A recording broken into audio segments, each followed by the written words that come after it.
Hello viewers, exact sweet shop style gulab jamun soft and జ్యూసీగా ఇంట్లోనే పర్ఫెక్ట్గా ఎలా చేసుకోవాలో డీటెయిల్ రెసిపీ మీతో షేర్ చేసుకుంటున్నాను. హాఫ్ కేజీ కోవా ఇది స్వీట్ షాప్లో దొరుకుతుంది. ఈ స్వీట్ షాప్లో మనము జామున్ సంబంధించిన కోవాని అడగాలండి. టూ టైప్స్ కోవా ఉంటుంది. ఒకటి స్వీట్ కోవా ఉంటుంది, ఒక నార్మల్ కోవా ఉంటుంది. మన జామున్కి కోసం మాత్రం మనం నార్మల్ కోవా వాడతాము. మిల్క్ పౌడర్ నేను ఇది ఇట్లా శాషెస్ లాగా తెచ్చుకున్నాను, ఎందుకంటే దీంట్లో మనకి మెజర్మెంట్ తోటి వేసుకోవడానికి వీలు ఉంటుంది. పెద్దది 500 గ్రామ్స్ అయితే అది మెజర్మెంట్ కప్స్ ఉంటేనే మనకు వీలు పడుతుంది, లేకుంటే కాదు. కాబట్టి నేను ఇవన్నీ ఒక ప్యాకెట్ 15 గ్రామ్స్ ఉంది. ఇది మనకు కావాల్సింది 50 గ్రామ్స్. హాఫ్ కేజీ కోవాకి 100 గ్రామ్స్ మైదా ఇప్పుడు జల్లెడ పట్టుకోవాలి. ఈ కోవాలోనే జల్లెడ పట్టేస్తున్నాను. ఇప్పుడు మనము 50 గ్రామ్స్ మిల్క్ పౌడర్ వేసుకోవాలి కాబట్టి ఈ మిల్క్ 15 మిల్క్ 45 గ్రామ్స్ అయ్యింది. ఇంకా ఫోర్త్ ప్యాకెట్ల నుంచి మనము 5 గ్రామ్స్ తీసుకోవాలి. ఈ మెజర్మెంట్స్ నేను చూపించినట్టు కరెక్ట్గా వేసుకోండి. ఎక్కువ తక్కువైనా జామున్ కరెక్ట్గా కుదరదు. ఇది 45 గ్రామ్స్ అయ్యింది కాబట్టి ఫోర్త్ ప్యాకెట్ నుంచి నేను 5 గ్రామ్స్ తీసుకోవాలి కాబట్టి 1 టీ స్పూన్ అంతా వేసుకుంటున్నాను. హాఫ్ కేజీ కోవా, 100 గ్రామ్స్ మైదా, 50 గ్రామ్స్ పాల పౌడర్. దీంట్లో జాజికాయ మనం ఒక 2 పించ్ అంతా గ్రేట్ చేసుకొని వేసుకోవాలి. చూడండి, ఇట్లా కొంచెమే గ్రేట్ చేసుకొని వేసుకోవాలి. బయట స్వీట్ షాప్ స్వీట్లలో ఈ జాజికాయ వేసుకుంటారండి, ఎందుకంటే ఆ జాజికాయ వేసుకుంటేనే జామున్కి టేస్ట్ చాలా బాగుంటుంది. అందుకని వేసి చూపిస్తున్నాను. ఫస్ట్ ఇదంతా మొత్తం మంచిగా కలుపుకొని బాగా పిసుక్కోవాలి. ఈ బాగా ఎంత పిసుక్కొని ఆయిల్ మన ప్లేట్కి అంటుకొని చేతికంతా ఆయిల్ అవుతుంది. అప్పటి వరకు మనం పిసుక్కుంటూ ఉండాలి. ఇలా ఒత్తి పిసుకండి. ఇవి తినడానికి టేస్ట్ ఎంత బాగుంటుందో మనకి స్ట్రెయిన్ కూడా అంతే అవుతుంది. ఇది కనీసం హాఫ్ అన్ అవర్ అన్న టైం పడుతుందండి. దీంట్లో కార్న్ఫ్లోర్ పౌడర్ వేసుకోవాలంటారు, ఏదేదో చెప్తుంటారు, కానీ అవన్నీ ఏం వేసుకునే అవసరం లేదండి. కోవలో ఉన్న ఆయిల్ అంతా బయటకు వచ్చి చేతికి మనకు కనిపించేలాగా, నేను పిసుకుతున్న ఆ ప్లేట్కి కొంచెం కనిపించేలాగా పిసుకోవాలి. ఇప్పుడు చూడండి, అసలు దీనికి ప్లేట్లో మనం అంతా కలుపుకున్నాం కదా, ఆయిలే లేదు. ఇది హాఫ్ అన్ అవర్ దీన్ని బాగా పిసుకుతే మాత్రం దీనికి అంతా ఆయిల్ అంటే చేతికి అంతా ఆయిల్ వస్తుంది. అప్పుడు ఇట్లా చేయి పెడితే చేయి లోపలికి వెళ్ళిపోవాలి. అప్పటి వరకు ఇది పిసకాలి. జామున్ సిరప్ రెడీ చేసుకోవడానికి మనము స్టవ్ పైన ఒక బొగాన పెట్టుకోవాలి. అడుగు మందంగా ఉన్న బొగాన పెట్టుకోండి, లేకుంటే ఈ కింద అడుగంటుతుంది. ఇప్పుడు దాంట్లో 1 కేజీ షుగర్ వేసేసుకోవాలి. హాఫ్ కేజీ కోవాకి 1 కేజీ షుగర్ వేసుకోవాలి. వేసుకున్న తర్వాత వెంటనే మనము వాటర్ పోసేసుకోవాలి. 1.5 లీటర్ వాటర్ పోసుకోవాలి. దీంట్లో 1 కేజీ షుగర్కి 1.5 లీటర్ వాటర్ పోసుకొని షుగర్ సిరప్ చేసేసుకోవాలి. కింద షుగర్ అడుగంటకుండా కలుపుతూ ఉండండి మెల్ట్ అయ్యే వరకు. దీంట్లో నిమ్మకాయ జ్యూస్ నేను వేసుకోవట్లేను, ఎందుకంటే 1 వీక్ తర్వాత ఈ జామున్స్ అనేది పుల్లగా అయిపోతుంది, పులిసిపోతుంది, నిల్వ ఉంచుకోవడానికి బాగుండదు. ఫుడ్ కలర్ వేసుకోవాలనుకున్న వాళ్ళు ఈ కలర్ వేసుకోండి. అసలు ఫుడ్ కలర్ వేసుకోకుండా నేనైతే నార్మల్గా చేస్తున్నాను. ఫుడ్ కలర్ వేసుకున్నా వేసుకోకుండా టేస్ట్ సేమ్ ఉంటుంది. ఇది ఎందుకు హార్మ్ చేస్తుంది హెల్త్గా, నేను దీన్ని అవాయిడ్ చేసేస్తున్నాను. చూడండి, షుగర్ సిరప్ రెడీ అయిపోయింది కదా, దీనిపైన అంతా డస్ట్ పార్టికల్స్ కనిపిస్తుంది. దీన్ని అంతా ఒకసారి మనం వడబట్టుకుందాము. చూడండి ఎంత డస్ట్ ఉందో. ఇప్పుడు ఈ సిరప్ మొత్తం నేను వడపోస్తున్నాను. ఇంట్లో మనం చేసుకుంటే నీట్గా చేసుకుంటాము. చూడండి ఎంత నీట్గా అయిపోయిందో సిరప్. ఇప్పుడు మన షుగర్ సిరప్ రెడీ చేసుకున్నాం కదా, ఆ షుగర్ సిరప్ని ఇప్పుడు ఒక బొగాన స్టవ్ పైన పెట్టుకొని ఒక పొంగు వచ్చే వరకు మనం మరిగించుకోవాలి. ఒక పావు టీ స్పూన్ ఇలాచి పౌడర్ వేసుకుందాం. మూత పెట్టుకుంటే తొందరగా మరుగుతాయి ఈ వాటరు. నీళ్ళు మసులుతున్నాయి కదా, స్వీట్నెస్ సరిపోయిందా లేదా మీకు రుచికి తగినట్టు మీరు చూసుకోండి. నాకైతే 1 కేజీ సరిపోతుంది హాఫ్ కేజీ కోవాకి. ఒకవేళ స్వీట్ ఎక్కువ తినే వాళ్ళైతే వాళ్ళు ఇంకా ఒక పావు కిలో వరకు ఎక్కువ వేసుకోవచ్చు. దీనికి తీగ పాకము అలాంటివి ఏం దాని గురించి అవసరం లేదంటే తీగ పాకం రావాలి, కొంచెం ఇంకా తిక్కగా ఉండాలి కాదు. మనం 1 కేజీ షుగర్కి 1.5 లీటర్ వాటర్ పోసుకుంటే సరిపోతుంది. మొత్తం ఒకసారి మీకు పిసుకోవడానికి రాకుంటే ఇట్లా సగం చేసేసుకొని పిసుకోండి. పైన కడాయి పెట్టుకొని స్టవ్ వెలిగించేసుకొని మనం ఆయిల్ వేసేసుకోవాలి. జామున్లు ఎంత మునుగుతుందో అంత ఆయిల్ వేసుకోవాలి. కొద్దిగా ఆయిల్ ఎక్కువ వేసుకుంటే మంచిగా అది మునిగి బాల్స్ తయారవుతుంది.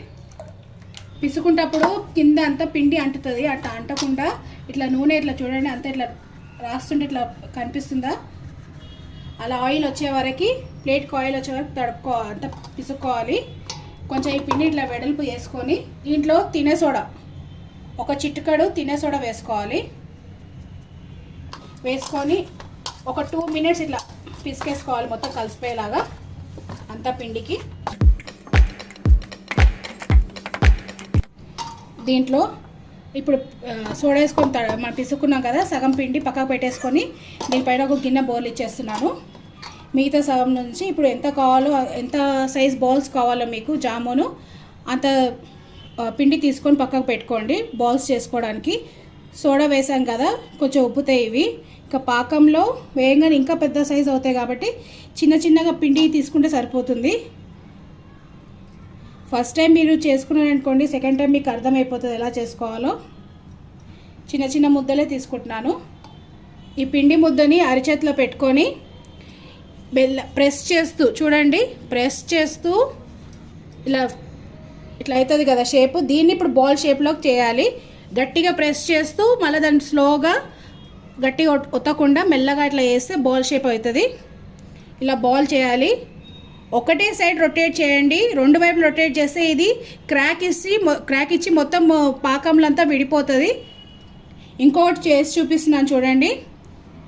అరిచేతిలో పిండి ముద్ద పెట్టుకొని ఫస్ట్ ప్రెస్ చేయండి బాగా, మళ్ళీ తర్వాత స్లోగా పైకి వచ్చేలాగా బాల్ తయారయ్యేలాగా ప్రెస్ చేసేసుకోండి. ఒకటే వైపు చూడండి, ఎక్కడ క్రాక్స్ లేకుండా ఉంది. నీళ్ళు పక్కకి మసులుతుండాలి. ఇక్కడ ఆయిల్ వేడి పెట్టుకున్నాం కదా, దీంట్లో ఇప్పుడు మనము ఈ జామున్ కోవా బాల్స్ వేసుకుందాము. ఒక్కటి వేసుకొని చూడండి, కరెక్ట్ కుదిరిందో లేదో తెలుస్తుంది. ఆయిల్ వేడెక్కినాక స్టవ్ సిమ్లో పెట్టుకోవాలి. ఇది అదంతా అదే తిరుగుతుంది చూడండి, అలా తిరిగితే కరెక్ట్గా పిండి మనం పిసుకున్నట్టు పైకి తేలుతుంది. అదే చూడండి, బాల్ పైకి వచ్చేసింది. కొంచెం టర్న్ చేసుకుంటూ వేపుకోండి. ఇది గోల్డెన్ బ్రౌన్ కలర్ రావాలి, డార్క్ గోల్డెన్ బ్రౌన్ కలర్ రావాలి.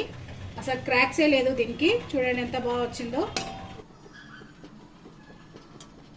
డార్క్ గోల్డెన్ బ్రౌన్ కలర్ అయింది కదా. ఇప్పుడు ఇది వేడిగా ఉన్నప్పుడే పాకంలో వేసేసుకోవాలి, వెంటనే వేసేసుకోవాలి. పక్కకు తీసి పెట్టుకొని తర్వాత వేసుకోవద్దు. పాకం వేడిగా ఉండాలి, ఇది కూడా బాల్ వేడిగా ఉండాలి. నూనెలకి తీయంగానే వెంటనే వేసుకోవాలి. ఇలా అసలు క్రాక్ లేకుండా పర్ఫెక్ట్గా వచ్చింది చూడండి. ఒక ప్లేట్లో వేసుకొని చెక్ చేసుకోండి. ఫస్ట్ చూడండి ఎంత మెత్తగా అయిందో. మధ్యన ఏది లుండ కట్టలేదు, మధ్యన బాల్ లాగా ఫామ్ కాలేదు. అయితే ఇది పర్ఫెక్ట్గా వచ్చినట్టు. ఇప్పుడు మిగతా అన్నీ మనం వేపుకొని ఈ సిరప్లో వేసుకొని చేసుకోవడమే. ఇంకా సగం పిండి బాల్స్గా చేసుకున్నాం కదా, ఇప్పుడు నేను ఇది వేడి నూనెలో వేసేస్తున్నాను. లో ఫ్లేమ్లో ఉండాలి ఆయిల్. ఇలా పక్కకేం చేసేసుకోండి, అన్నీ ఒకవైపు వేయొద్దు. ఒకేసారి మనం ఇన్ని వేసుకున్నాం కదా, మనము స్పూన్ పెట్టి కలపొద్దు, కడాయిని అటు ఇటు కదిలియాలి. లో ఫ్లేమ్లో వేయించుకోవాలి. వాటంటే అవే పైకి తేలుతున్నాయి చూడండి ఆయిల్లో. చూసారా, నేను ప్రతి లుండేట్లా అనుకున్నాను కదా, చేతికి ఎంత ఆయిల్ లాగా వచ్చిందో అలాగ ఉండాలి. అవంతా అవే రొటేట్ అవుతుంటాయి బాల్స్. కాకుంటే అప్పుడు మీరు కొంచెము జల్లిగంటతోటి ఇట్లా పైకి కిందికి ఇట్లా మీరు దాన్ని తిప్పండి.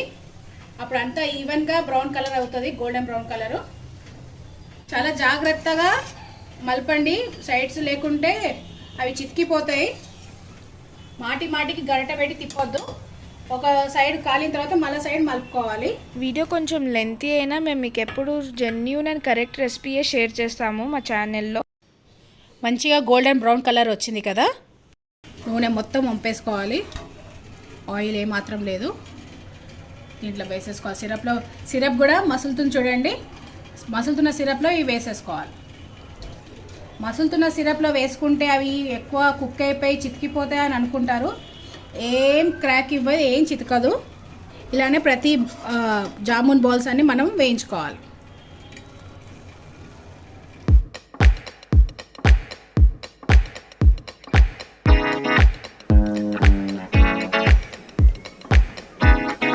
ఫస్ట్ వేసుకునే చూడండి, అది షుగర్ సిరప్లో ఎంత మంచిగా నానినాయో, ఎంత ఉబ్బినాయి చూడండి అన్నీ.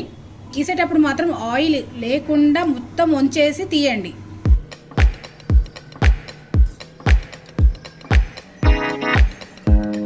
కొంచెం లైట్గా ఇలా ప్రెస్ చేయండి, ఈ సిరప్లో నానుతుంది మంచిగా. లైట్గా ఇలా ప్రెస్ చేయండి అంతే. లేదా మీకు భయం అయితే ఇట్లా కొంచెం బొగానని ఇలా అనండి, షేక్ చేస్తే దీన్ని.